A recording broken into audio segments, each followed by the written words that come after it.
নমস্কার বন্ধুরা, দেবিকা অফিসিয়াল চ্যানেলে তোমাদের সকলকে স্বাগত। আবার একটা নতুন ভিডিও নিয়ে তোমাদের সামনে হাজির হয়েছি। আজকে আমি আমার বাপের বাড়ি গিয়েছিলাম, কি করলাম, কিভাবে গেলাম তোমাদেরকে তা দেখাবো, দেখতে থাকো।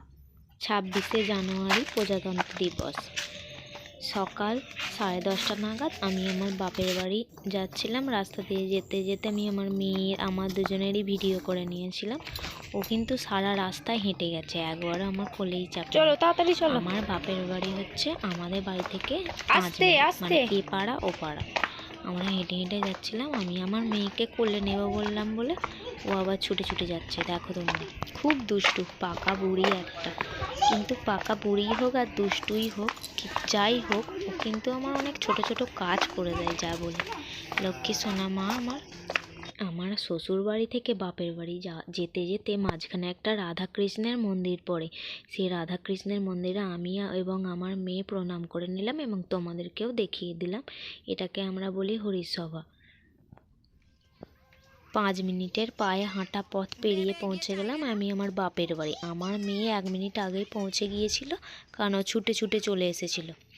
প্রথমে ঢুকেই দেখালাম আমার মায়ের ঠাকুর বেদিটা, মা মনসা এবং হরির বেদিটা এবং কলতলাটা। তারপরে ঢুকে পড়েছিলাম বাড়ির ভিতরে। এদিকে সিঁড়ি এবং ঘরের ভেতরেও ঢুকে পড়েছিলাম। আমার মা এখানে চুল আঁচড়াচ্ছিল। এখানে আমাদের দুটো ঘর, নিচে একটা ঘর এবং ওপরে একটা চিলেকোঠার ঘর আছে। যখন আমি আর আমার দিদি বিয়ের আগে থাকতাম, তখন নিচের ঘরে আমরা থাকতাম এবং ওপরের ঘরে আমার বাবা মা থাকতো। বিয়ের পর সুখ দুঃখের মাঝে, বিয়ের আগে সেই ছোটোবেলার দিনগুলো, বোনেদের সাথে খেলা, মারামারি করা, সেই সমস্ত দিনগুলো আমরা কখনোই ভুলতে পারি না। স্মৃতি হয়ে কোথাও না কোথাও থেকে যায়। যখন বাপের বাড়ি আসি তখন সেই কথাগুলো মনে পড়ে যায়। দুপুরে খাওয়া দাওয়ার পরে আমার মেয়ে আর আমার বাপি কেমন গল্প করছিল দেখো।